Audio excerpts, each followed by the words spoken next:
ठीक है जी, बिस्मिल्लाहिर्रहमानिर्रहीम। कल हमने पढ़ा था थियरीज ऑफ इमोशन। इसकी तकरीबन 4 थेरीज हैं। ठीक है, जेम्स लेंस थेरी है, कैनन बर्ड थेरी है, स्केस्टर सिंगर थेरी है और प्लचिक फंक्शनल थेरी है।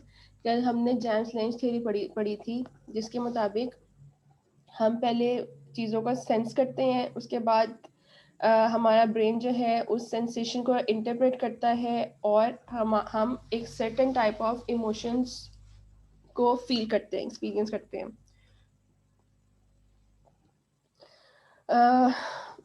James Lange theory proposed that we experience emotion as a result of physiological changes that produce specific sensation. In turn, these sensations are interpreted by brain as a particular kinds of emotional experiences, and this view has come to be called the James Lange theory of emotion. He gave the example of a person who was walking in a jungle or forest, and immediately or suddenly he sees a bear where he feels such emotion of afraid, being afraid. He says that bear, first of all he will see a bear, then he feels the emotion of being afraid and then run. यहाँ पे क्या हुआ, सबसे पहले उसने perceive की कि एक स्टिमुली या स्टिमुली क्या है, बेयर है। ठीक है, उसने सेंसेशन के थ्रू जो है परसेप्शन की, उसके बाद उसके ब्रेन ने इंटरप्रेट किया कि bear is going to give you harm, क्योंकि ये एक जंगली जानवर है। और इससे क्या होगा कि जो आपके नेगेटिव इमोशंस होंगे, इमोशन ऑफ फेयर के, वो डोमिनेट हो जाएंगे। इससे क्या होगा कि आपकी बॉडी में एक सर्टन किस्म की चेंजेस आएंगी। ठीक, अब वो आपको फॉरन ऑर्डर देगा आपके ब्रेन को कि run run to save your life, तो वो वहां से भाग जाएगा। ये इसका बिहेवियर हुआ। ठीक, कुछ साइकोलॉजिस्ट ने जेम्स लिन से आर्गुमेंट किया था कि पहले हम बेयर को देखते हैं, मतलब हमने परसीव किया, फिर हमारी जो है सर्टेन चेंजेस आती हैं बॉडी में। ठीक है, सर्टेन चेंजेस मतलब हम एक्सपीरियंस बिहेवियर हमारा स्पेसिफिक शो होता है। सबसे पहले हमने सेंस किया, हमारा बिहेवियर शो हुआ, उसके बाद फिर चेंजेस आती हैं। जैसे कि हमने पहले बेयर को देखा, हम भागे और फिर हम खौफजदा हुए। जेम्स लिन से कहते हैं नहीं, ऐसा नहीं है, हमने पहले स्टिमुली को देखना है। ठीक है, उससे क्या होगा कि हमारी जो है ना बॉडी चेंज आएगी, और हमारा जो रिएक्शन होगा बीइंग अफ्रेड वो सामने आएगा, वो डोमिनेट होगा, उसके बाद हम भागेंगे। ये हमारा बिहेवियर होगा, बिहेवियर चेंज होगा। तो ये इसकी सिर्फ थ्योरी थी।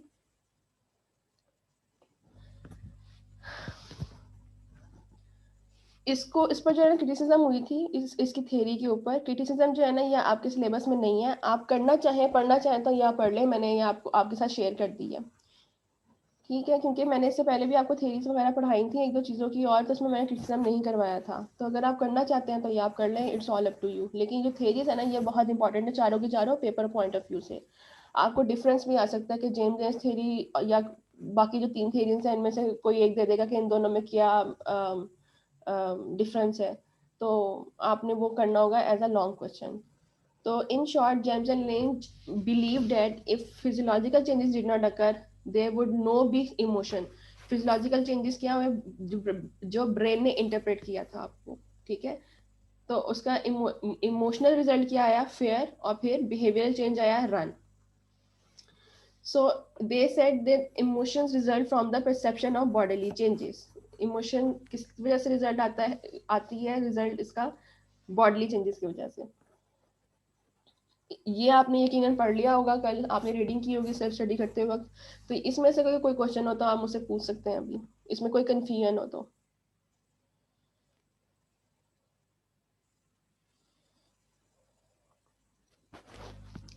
कल को मैंने आपको बताया था कि हमारा ब्रेन जो है, ये depends on 2 parts. Number 1 central nervous system and peripheral nervous system.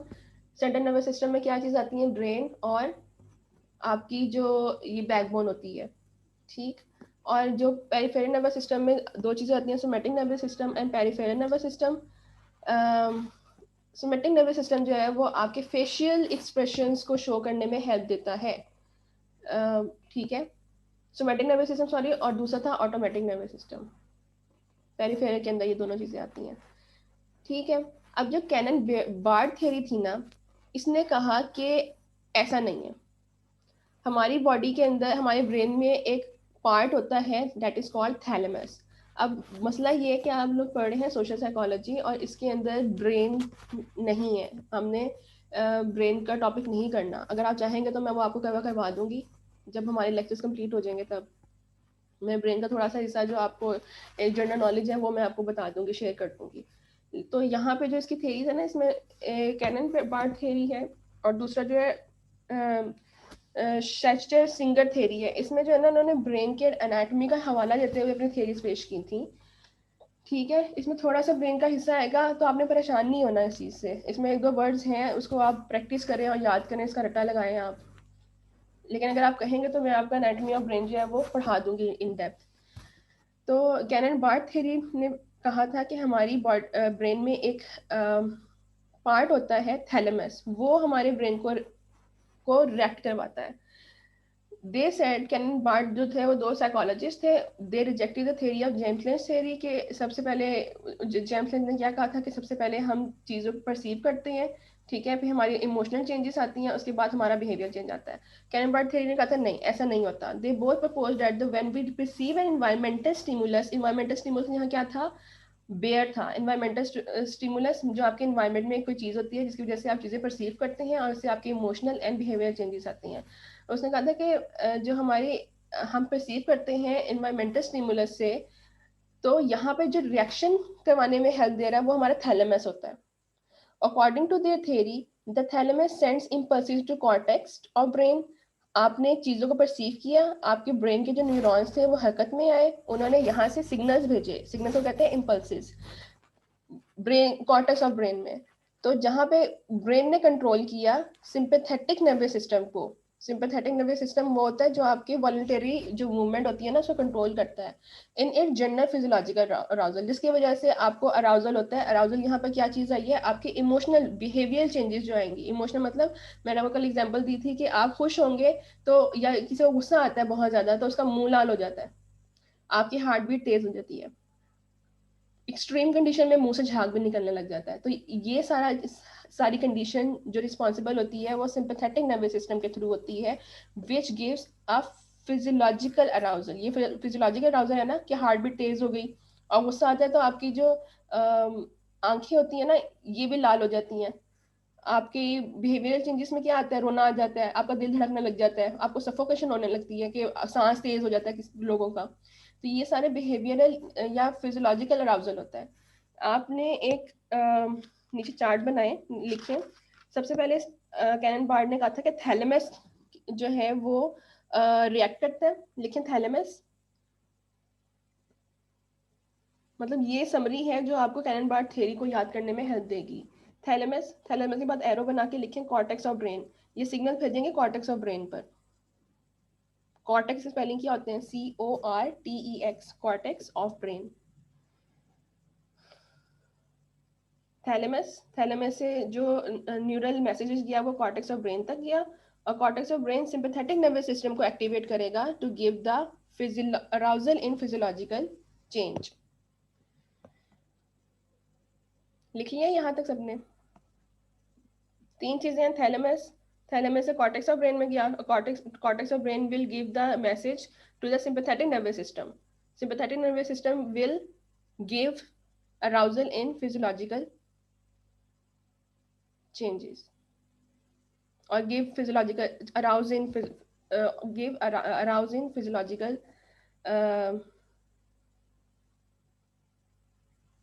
change। यहाँ तक लिख लिया सबने?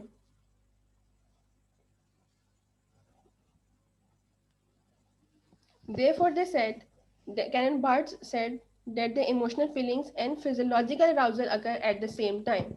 तो इन्होंने कहा था कि जो हमारी इमोशनल फीलिंग है और जो हमारी फिजियोलॉजिकल अराउजल बिहेवियरल चेंजेस, जिसे जेम्स लेंज ने कहा था कि हमारे जो बिहेवियर चेंज आती है, यहाँ पे उन्होंने कहा था फिजियोलॉजिकल चेंज, और जो हमारे साइकोलॉजिकल चेंज आते हैं वो इमोशनल चेंज आएगा। तो according to Cannon Bard theory कि इमोशनल फीलिंग्स और फिजियोलॉजिकल अराउजल एक टाइम में अराउज होते हैं।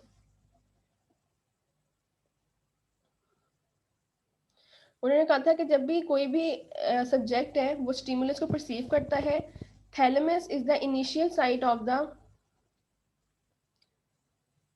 Thalamus is the initial site of the emotional response. यहाँ पर थैलेमस ने सबसे पहले जो है ना रिएक्ट करना है, सबसे पहले ये एक्टिवेट होगा हमारे ब्रेन में। In return thalamus sends the signals to the viscera which is then activated and communicates the message to the cerebral cortex regarding the nature of emotion। यहाँ वाइसरा क्या है? This is a organ in brain, ठीक है, जो चीज़ों को perceive करने में हेल्प देता है, जो एक्टिवेट करेगा हमारे सेरेब्रल कॉर्टेक्स को। सेरेब्रल कॉर्टेक्स का मतलब होता है वो ऐसा ऑर्गन जो हमें चीज़ों को या लैंग्वेजेस को या इमोशंस को या इन्वायरमेंट में जो चीज़ें हो रही होती हैं उनको ट्रांसलेट करने में मदद देता है, सेरेब्रल कॉर्टेक्स। जो मैंने आपको लिखवाया था थैलेमस के बाद कॉर्टेक्स ऑफ ब्रेन जो लिखवाया था ना, कॉर्टेक्स का पूरा नाम है सेरेब्रल कॉर्टेक्स। आप उसके ऊपर लिख लें सेरेब्रल कॉर्टेक्स।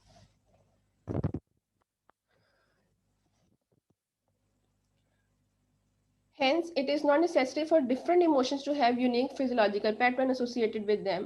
ठीक है, लेकिन ज़रूरी नहीं है कि जब हम एक स्पेसिफिक इमोशन एक्सपीरियंस कर रहे होंगे तो हमारे फिजियोलॉजिकल चेंज भी है, क्योंकि ये डिपेंड करता है सब्जेक्ट टू सब्जेक्ट पर। कुछ लोग होते हैं जिनके ऊपर सेल्फ कंट्रोल ज़्यादा होता है, तो वो अपने आप को कंट्रोल करते हैं, चाहे जितना मर्जी उनको गुस्सा आ रहा हो, चाहे जितने मर्जी वो खुश खुश हो, या जितने मर्जी वो नर्वस हो या फ्रेड हो, तो उनकी पर्सनैलिटी इनकी इतनी स्ट्रांग होती है कि वो अपने ब्रेन को अपने ऊपर अपने इमोशंस पर हावी नहीं होने देते, या इमोशंस को ब्रेन पर हावी नहीं होने देते, जिसकी वजह से उनकी जो अपेरेंट चेंजेस आती हैं, जिसे कहते हैं हम बिहेवियरल चेंज, वो इतनी प्रोमिनेंट नहीं होती। मतलब उनका मुंह लाल नहीं होता गुस्से में, या बहुत खुशी में वो छलांगे नहीं लगाते, जंप्स नहीं करते वो।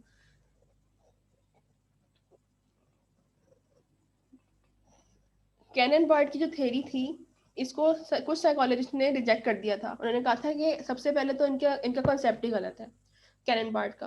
क्योंकि कैनन बार्ड ने कहा था कि सबसे पहले जब हम चीज़ों को परसीव करते हैं तो हमारा थैलेमस इन ब्रेन जो है वो एक्टिवेट हो जाता है। साइकोलॉजिस्ट ने कहा था कि ऐसा तो है ही नहीं। यहाँ पे थैलेमस नहीं, यहाँ पर हाइपोथैलेमस जो है वो ब्रेन का सेंटर है, जो जो इमोशंस को कंट्रोल करता है। तो आपकी तो पहली बात ही गलत हो गई। कैनन बार्ड को उन्होंने बोला कि थैलेमस के बजाय यहाँ पर हाइपोथैलेमस होता है, जो चीज़ों को हमारे जो ब्रेन होता है उसके सेंटर को कंट्रोल कर रहा होता है, टू कंट्रोल। और बेसिक चीज कंट्रोल करने की इमोशन होती है, जो हमारे इमोशंस है उनको कंट्रोल कराता है हाइपोथैलेमस। कैनन बार्ड थ्योरी में से किसी को कोई सवाल पूछना हो? आप लोगों ने वो चार्ट बना लिया जो मैंने अभी बताया था, थैलेमस से साइबर कॉर्टेक्स ऑफ ब्रेन, और साइबर कॉर्टेक्स ऑफ ब्रेन से sympathetic nervous system which give arousal in physiological change. In case आपको पेपर में आ जाता है कि write a note on Cannon Bard theory, तो आपने ये चार्ट या ये जो स्केच सा मैंने बनवाया ना, ये जरूर बनाना है, ताकि एग्जामिनर को पता हो कि अच्छा हाँ ये पढ़ के आया है, इसने कुछ पढ़ा हुआ है।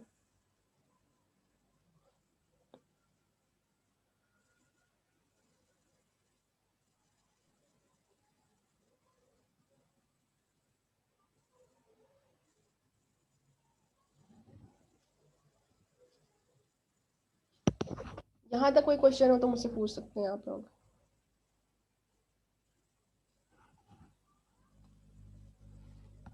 अच्छा, थर्ड हमारी थ्योरी है स्केचर सिंगर थ्योरी। स्केचर भी बोलते हैं, स्केचर भी बोलते हैं, जैसे मर्जी बोल लें। नेम प्रोनाउंसिएशन हर जगह अलग होते हैं। स्केचर सिंगर थ्योरी जो थी उसने बोला था कि as we know the emotions is a interpretation of aroused and state of bodily state. की मैंने आपको कल डेफिनेशन पढ़ाई थी इमोशन की, जो सबसे ब्रीफ थी, कि हमारे जो स्टेट इमोशंस होते हैं या बॉडी रिएक्शंस होती हैं, स्टेट होती है, इसको इमोशन बोलते हैं। Sketcher Singer theory of emotion emphasizes that we identify the emotions we are experiencing by observing our environment and comparing ourselves with other। ये मैंने अंडरलाइन किया हुआ है, ये एक क्रक्स लाइन है स्केचर सिंगर थ्योरी की। इसका ये मतलब है कि देखें, जब आप किसी ऐसे एनवायरनमेंट में जाते हैं, आपने कभी महसूस किया कि जब अपने फ्रेंड्स में होते हैं, क्लोज फ्रेंड्स होते हैं, तो यू फील ऑटोमेटिकली हैप्पी। वो क्यों आप खुशी महसूस कर रहे थे? क्योंकि वहाँ पे एनवायरनमेंट ही ऐसा होता है, आपके पेयर ग्रुप होता है वहाँ पर, आपकी इस हम सोच के लोग होते हैं जो आपकी सोच से मुताबिकत रखते हैं और आपकी हर बात पर खुश होते हैं। वहाँ पे वो लोग नहीं होते जो आपको बिला जज करेंगे या आपको मना करेंगे बात बात पे। तो यहाँ पे आपका एक इन्वायरमेंट होगा जो आपका हेल्दी और कंफर्टेबल इन्वायरमेंट है। मतलब यहाँ पे यू फील मोस्ट कंफर्टेबल ठीक है, घर के अलावा घर में भी डेफिनेटली आपके पेरेंट्स होते हैं, प्रोटेक्टिव माहौल होता है, लेकिन जब आप फ्रेंड्स में होते हैं तो आप बिला वजह हंसते हैं, आपको छोटी छोटी बातों पे हंसी आती है, दिस इज रियलिटी। और जब हम बाहर जाते हैं तो वहां पे भी एज कम्पेयर टू फैमिली के साथ जाना या फ्रेंड्स के साथ जाना, दोनों अलग अलग चीजें होती हैं, तो ये आप बहुत ज्यादा खुश महसूस करते हैं। यहाँ पे इन्वायरमेंट का असर होता है। स्केचर सिंगर थेरी ने इस चीज पर एम्फोसाइज किया था कि किसी भी सब्जेक्ट का इन्वायरमेंट बहुत मैटर करता है। ऑन द अदर हैंड आप किसी ऐसे इन्वायरमेंट में जाते हैं जहाँ हर चीज जो है वो ग्लूमी है, ग्लूमी मतलब सैड है, हर बंदा जो है वहाँ पे उदास बैठा हुआ है या एंजाइटी का शिकार है, आपके पेपर होने में 5 मिनट रह गए हैं, फाइनल पेपर है आपका, ठीक है, और वहां पर आप जाएंगे, आप वहां पे एक्सपीरियंस करेंगे कि you automatically will feel anxiety. आपका भी पेपर 5 मिनट बाद शुरू होने लगा है, आपको एंजाइटी नहीं है, लेकिन वहां के माहौल को देख कर आप थोड़ा सा अंडर प्रेशर फील करेंगे। तो ये सारा इन्वायरमेंट का असर होता है, इन्वायरमेंट बहुत मैटर करता है आपके इमोशंस में।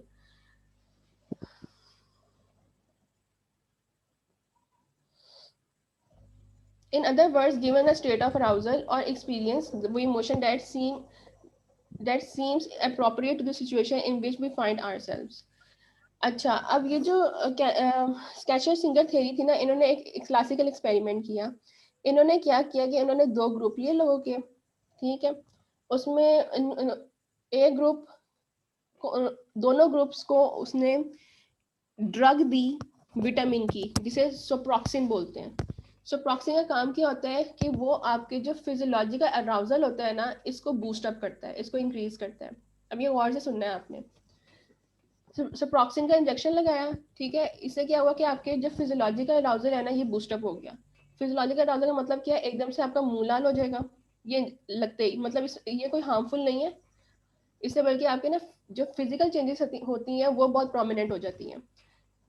उसका रिजल्ट क्या हुआ कि होता है कि एक तो आपका मुंह लाल हो जाएगा, ठीक है, हार्ट बीट तेज हो सकती है, और दूसरा आपको स्वेटिंग स्टार्ट हो जाएगी, सांस तेज लेना शुरू कर देंगे, ठीक है, ये इसके रिजल्ट है। अब उसने 2 ग्रुप लिए लोगों के, एक ग्रुप को बताया कि सुप्रोक्सिन है ये, और जिससे सिर्फ आपके ये फिजियोलॉजिकल अराउजल होगा, ठीक है, और दूसरे ग्रुप को उन्होंने नहीं बताया, उनको डार्क में रखा, अंधेरे में रखा उनको। अब ये हुआ कि जो बंदा एक्सपेरिमेंट कर रहा था, स्केचर सिंगर में से कोई एक बंदा या कोई भी उन्होंने एक इंडिविजुअल लिया, उसने कहा कि ना आपने इस ग्रुप के अंदर बैठ के ना सर्टेन तरीके से रिएक्ट करना है। अब यहाँ पे जब आपको प्रोक्सिन का इंजेक्शन लगेगा तो क्या होगा कि आपको पॉजिटिव इमोशंस भी आ सकते हैं, नेगेटिव इमोशंस भी आ सकते हैं। मतलब एक नेगेटिव इमोशन आपको बहुत ज़्यादा गुस्सा आना, चिड़चिड़ापन होना, कोई बात करो तो मैंने जवाब नहीं देना इस चीज़ का, ठीक है, इस टाइप की बातें आपने करनी है। या फिर आपने एक्सट्रीम पॉजिटिव की तरफ जाना है, रिएक्शन की तरफ, जैसे कि बैठे बैठे जोर जोर से तालियां जाना शुरू कर दें, ठीक है, कागज़ का जहाज बना के उड़ाना शुरू कर दें आप। इसने आपने इन दोनों में से एक करना है।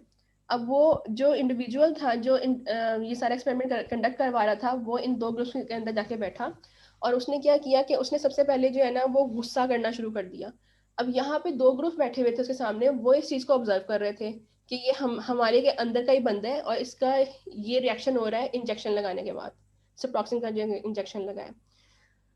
वो ग्रुप जिसे ऑलरेडी पता था कि सिप्रोक्सिन के ये साइड इफेक्ट होने हैं, वो तो चुप करके बैठे रहे, लेकिन वो लोग जिनको बताया नहीं गया था कि सिप्रोक्सिन के ये रिजल्ट आएंगे, वो परेशान हो गए उसका गुस्सा देख के, जिसकी वजह से फॉर एग्जांपल जो इंडिविजुअल था, जो एक्सपेरिमेंटर था, वो पहले गुस्सा करता है।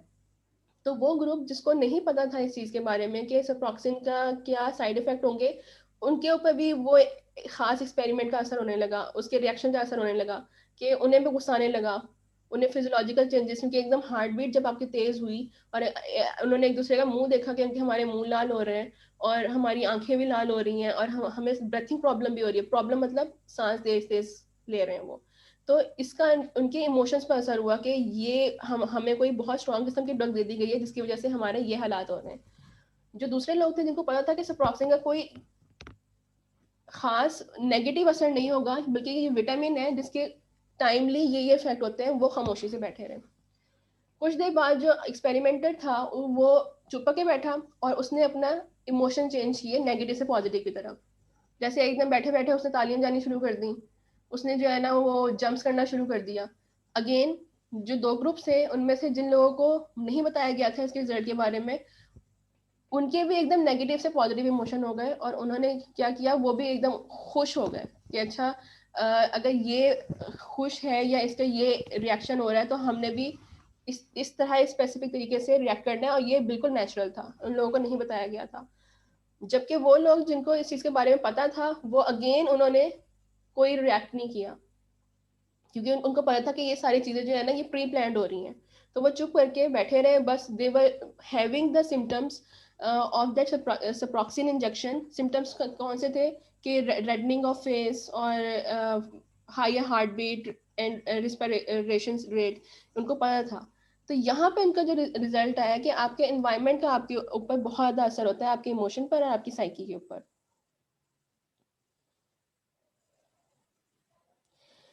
The key purpose of the experiment was to determine how the subjects would react emotionally to the confederators behavior. Confederators behavior के मुताबिक दो ग्रुप्स कैसे रिएक्ट करते हैं, और ये सक्सेसफुली जो है ना चीज़ हुई है कि मतलब अगर आपको एक इन्वायरमेंट का पता है कि ये इन्वायरमेंट स्पेसिफिक वे में जाएगा, तो आप डेफिनेटली ऑटोमेटिकली उसी वे में आप रिएक्ट करेंगे। आप जितने मर्जी थके हुए हों, आप घर आते हैं थके हारे, लेकिन आप अपने किसी फेवरेट कजन से मिलते हैं या आप अपने किसी फेवरेट फ्रेंड से मिलते हैं जो घर में हो, तो आप एकदम फ्रेश फील करते हैं।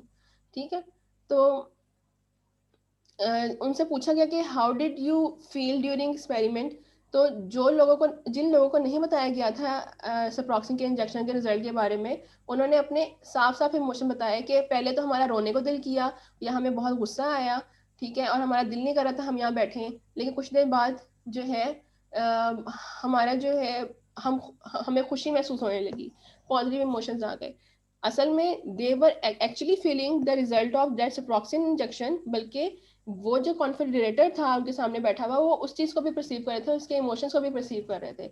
वो पहले गुस्सा था, इन लोगों को गुस्सा आया, वो बाद में खुश हुआ, उसकी पॉजिटिव इमोशंस ने शो किए, तो इन्होंने भी रिलैक्स फील किया। ऑन द अदर हैंड वो लोग जो बैठे हुए थे, जिनको ऑलरेडी पता था कि यहाँ पे ये कंट्रोल्ड एक्सपेरिमेंट हो रहा है, उन्होंने किसी किस्म के इमोशंस को रिप्रेजेंट नहीं किया या शो नहीं किया, या उन्होंने अगर शो करने की कोशिश किया तो बहुत लिटिल इमोशन उन्होंने शो किए थे। The result of the sketcher single experiment sports a cognitive view of emotion. यहाँ पे कॉग्निशन का डायरेक्ट उन्होंने इमोशन के साथ लिंक किया है, in which emotions are determined jointly by relatively non specific kind of physiological arousal and is labelled as arousal based on the cues from the environment. यानी कि अगर आपको एनवायरनमेंट में से क्यूज मिलेंगे, वो आपके अगर आपको एनवायरनमेंट में से व्यूज मिलेंगे, वो आपके इमोशंस पर खास इम्पैक्ट करेंगे, उसका एक खास इम्पैक्ट होगा। जहां तक किसी को कुछ समझ ना आया हो तो मुझसे पूछ सकता है।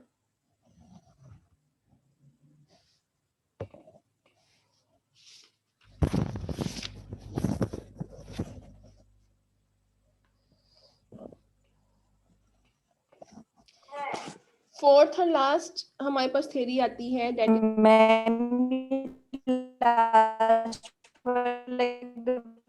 दोबारा बता दें। दोबारा बोले, ये मेरा नेट इशू था जिसकी वजह से थोड़ा सा नहीं हो सका। मैं बोल रही हूँ जो आपने भी ये रिसेंटली भी थ्योरी जो पढ़ाई थी ना, मैं ये शेंकन सिंगर वाली, ये वाली थ्योरी दोबारा एक दफा रिपीट कर दें, थोड़ा सा उसका ओवरव्यू दे दें। स्केचर सिंगर थ्योरी ने ये कहा था कि अगर हम किसी भी इन्वायरमेंट में जाते हैं, उस इन्वायरमेंट का हमारी साइकी पर असर होता है। अगर आपके सामने एक डिप्रेस्ड इन्वायरमेंट होगा तो automatically you will start feeling depression. ठीक है। इन केस आपको एक लाइट माहौल होगा, आप जितने मर्जी थके हुए हों, आप उस माहौल में जाते हैं जहाँ पे लाइट है, जहाँ पे सब खुश हैं, तो automatically you will feel fresh. ठीक है। तो ये उसने एसोसिएट किया था इन्वायरमेंट को हमारे इमोशन के साथ। इसने एक्सपेरिमेंट किया था जिसके अंदर उसने दो ग्रुप्स लिए थे। दो ग्रुप्स में क्या किया था, दोनों ग्रुप्स को जो है ना एक विटामिन का इंजेक्शन लगाया था नोन एज सेप्रेक्सिन। उसका ये साइड रिजल्ट होता है कि टेम्परेरली फिजियोलॉजिकल अराउजल हो जाता है। फिजियोलॉजिकल अराउजल का मतलब होता है कि रेडनेस इन फेस, ठीक, हायर हार्ट बीट और रिस्पिरेटरी रेट ये इंक्रीज हो जाता है। अब इसने क्या किया कि एक बंदे को लिया, अच्छा इन दोनों ग्रुप्स को लिया, इनमें से एक ग्रुप को बताया कि ये हमने आपको विटामिन के इंजेक्शन लगाए हैं जिससे आपको ये चेंजेस आएंगे, और हम ये एक्सपेरिमेंट करने लगे। ठीक है। Let's say it was group A. Group B को अंधेरे में रखा गया, उनको नहीं बताया गया कि इसके ये रिजल्ट होगा और इसके ये साइड इफेक्ट्स होते हैं। तो उनको ये बताया कि आपको हम ड्रग्स लगा रहे हैं, उनको नहीं बताया गया कि हम यहाँ पे एक्सपेरिमेंट कर रहे हैं। तो एक कॉन्फिडरेटर था, उसको उठा के इन दोनों ग्रुप के दरमियान बिठाया गया। उसने पहले अपने एक्सट्रीम नेगेटिव इमोशन शो किए। नेगेटिव इमोशन शो करने के बाद ये हुआ कि जो ग्रुप बी था, जिनको नहीं बताया गया था, उस उन्होंने भी बिल्कुल उसकी तरह रिएक्ट करना शुरू कर दिया। मतलब उसने पहले नेगेटिव इमोशन दिखाए तो ग्रुप बी ने भी नेगेटिव इमोशन दिखाए। तो थोड़ी देर बाद जो कॉन्फिडरेटर था उसने पॉजिटिव इमोशन शो करने शुरू कर दिए, मतलब बैठ के जो है ना जोर जोर से हंसना शुरू कर दिया, क्लैपिंग शुरू कर दी, कागज था उसके जहाज बनाने लग गया। तो जो ग्रुप बी था वो भी अपने आप को थोड़ा सा लाइट महसूस कर रहा था, लेकिन उनके जो सिम्टम्स थे, मुंह लाल होना या हार्ट बीट तेज होना, वो प्रोमिनेंट थे। On the other hand group A जो था, जिनको ऑलरेडी पता था कि ये चेंजेस आती हैं, physiological changes, and this is just a vitamin, इसका कोई साइड इफेक्ट नहीं है, उन पर कोई भी असर नहीं हुआ। उन्होंने अपने इमोशंस जाहिर नहीं किए, जो साइकोलॉजिकल इमोशंस थे वो जाहिर नहीं किया। साइकोलॉजिकल इमोशन ये होता है ना, पॉजिटिव और नेगेटिव, लेकिन डेफिनेटली उनके फिजियोलॉजिकल अराउजल जो था, जो एक विटामिन का इंजेक्शन लगाने के बाद जो होना ही होना था, वो जाहिर सी बात है वो शो हुआ था। अब ये इस एक्सपेरिमेंट से ये प्रूव हुआ कि जो आपका एनवायरनमेंट होता है उसका आप पर असर होता है, आपकी साइकी के ऊपर।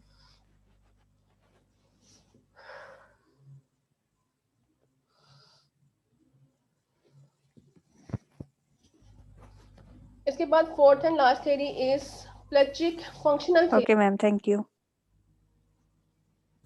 प्लेचिक फंक्शनल थ्योरी जो है, अच्छा ये जो कैनन बार्ड थ्योरी है ना, ये बहुत इंपॉर्टेंट है, ये पेपर में आएगी, इसके चांसेस हैं पेपर में आने के। Sorry, Schachter Singer theory and Cannon Bard theory, yes, ये दोनों बहुत इंपॉर्टेंट, क्योंकि इसमें ना हल्का सा एक टच दिया हुआ है ब्रेन का, तो आप ये लिख लेंगे, this is extremely important for the paper.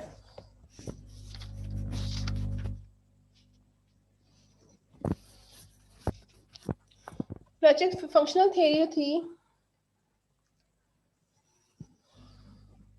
उसने भी वही बात की थी जो जेम्स लेंच ने अपनी थ्योरी में पेश की थी, कि जब भी हम कोई इमोशन फील करते हैं तो वो एक चेन की रिजल्ट में आता है। चेन का मतलब होता है सबसे पहले स्टिमुलस इवेंट होता है, स्टिमुलस इवेंट के बाद कॉग्निशन होती है। कॉग्निशन मैंने वो बताया हुआ कि कॉग्निशन मतलब जो आपकी मेंटल चेंजेस आती हैं, ब्रेन में चेंज आती हैं, ब्रेन इंटरप्रेट करता है आपके स्टिमुलस को। उसके बाद आपकी फिजिकल चेंजेस आती हैं, मतलब इमोशनल चेंज आएगी, और इसके बाद आपका बिहेवियर आएगा, बिहेवियरल चेंजेस आएंगी to survive anything. For example, अगर एक स्ट्रेंजर है, अगर आप पार्क में जा रहे हैं, वहां पर आप फील करते हैं कि एक स्ट्रेंजर जो है वो आपको पीछा कर रहा है आपका, तो यहाँ पे सबसे पहले क्या है, यहाँ पे आपके नेगेटिव इमोशंस आएंगे। ठीक है, इसका क्या मतलब है कि सबसे पहले आपने देखा कि एक स्ट्रेंजर वाज फॉलोइंग यू, तो यहाँ पे जो है स्टिमुलस है स्ट्रेंजर आपका। ठीक है, अब आपको महसूस हुआ कि ये आपका पीछा कर रहा है, ये आपको नुकसान पहुंचा सकता है। ठीक है, तो यहाँ पे थिंकिंग ऑफ डेंजर जो है ना, ये कॉग्निशन चेंज आ गया। ठीक, इसके बाद एक्सपीरियंसिंग फेयर जो है, आपकी इमोशनल चेंजेस आएंगी, और आप वहां से भागने की कोशिश करेंगे या फिर आप किसी शेल्टर में जाने की कोशिश करेंगे, वो आपका बिहेवियर चेंज आएगा। द आउटकम, तो इसने वही चीज की जो हमने फर्स्ट थ्योरी में पढ़ी थी, कि हम पहले चीजों को देखते हैं, ठीक है, कॉग्निशन चेंज आता है, फिजियोलॉजिकल चेंज आता है, देन बिहेवियर चेंज आया आपका। The outcome would provide feedback to help you deal with the situation in the future. ये यहाँ तक की है।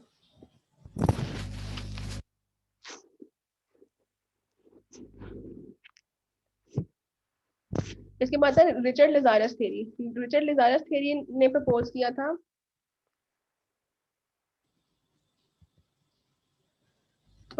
Cognition motivational relational theory of emotion. इसकी सिंपल सी ये लॉजिक है कि अगर आप मोटिवेशनल लोगों में बैठेंगे, मोटिवेटेड लोगों में बैठेंगे, जिनमें काम करने का जज्बा होगा, तो डेफिनेटली आपको इजी होगा कि आप अपने गोल की तरफ जाएं। ठीक है, और आप पास अपने एक्सपीरियंसेस को इसके साथ रिलेट करते हैं। इनकेस आपने एक किसी जगह जाना है, ठीक है, या आपने कोई काम करना है, आपने एक्सपीरियंस है कि पहले पहले मैंने मेहनत की थी और मैंने ये मेरी स्ट्रैटेजी थी, इन चीज़ों को सामने रख के मैंने काम किया था, तो मुझे सक्सेस मिली। तो इन फ्यूचर अगर आपको यही काम दोबारा करना पड़े, तो आप दोबारा अपनी प्रीवियस स्ट्रैटेजी को उठाएंगे, ताकि आपको डिजायरेबल रिजल्ट्स मिले, मतलब दोबारा सक्सेस मिले। रिचर्ड डिजायरस ने यही कहा था कि वो लोग जो मोटिवेटेड लोगों में बैठते हैं वो अपने गोल तक जल्दी पहुंच जाते हैं, क्योंकि उनको पता होता है कि वो ये काम कर सकते हैं। लेकिन अगर वो दूसरे लोग जो ये समझते हैं कि वो ये काम नहीं कर सकते, और उनका उठना बैठना नेगेटिव लोगों में है, नेगेटिव लोगों मतलब है कि मैं डिप्रेस्ड लोगों में, या जो लोग इतने सक्सेसफुल नहीं होते उन लोगों में, तो ऑटोमेटिकली उनकी साइकी पर असर होगा इस चीज का। अब वो अपना काम बेहतर तरीके से नहीं कर सकते और हो सकता है वो फेल भी हो जाए। तो इट वॉज रिचर्ड लेजारस थे कि हमारी जो मोटिवेशन होती है ना वो हमारे इमोशन पर कैसे असर करती है थ्रू आवर एनवायरनमेंट।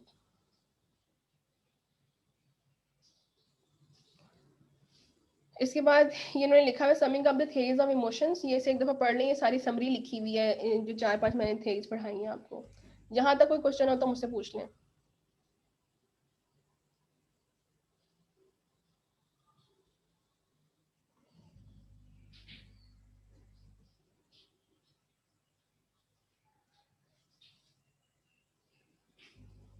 सबको आ गया समझ? लराब आप इन सबके जो है ना स्क्रीनशॉट लेके ग्रुप में भेज दें। आज का यहीं तक ही था, और मैं आपको ग्रुप में जो है वो एक दो टॉपिक्स भेजूंगी, आपने उसकी सिर्फ डेफिनेशन करनी है। आप गूगल कर लें उसको डेफिनेशन को, ठीक है? अगर किसी को नहीं तब भी समझ नहीं आती तो फिर मैं आपको खुद प्रोवाइड कर दूंगी। उनकी सिर्फ डेफिनेशन है, मतलब एमसीक्यूज के लिए आपको आ सकती हैं, वो इतने कोई इंपॉर्टेंट नहीं है, ठीक है? जैसे मोटिवेशन हो गई, मोटिवेशन की डेफिनेशन है, आपने वहां पर सर्च करना है वर्ड लिख के वो स्पेसिफिक, जैसा मोटिवेशन फॉर एग्जांपल मैं आपको कह देती हूँ मोटिवेशन डेफिनेशन इन साइकोलॉजी, इस तरह आपने सर्च करके गूगल के ऊपर आपने अपने नोट्स में ऐड करना है। इन केस किसी को समझ नहीं आती फिर मैं उसको प्रोवाइड कर दूंगी।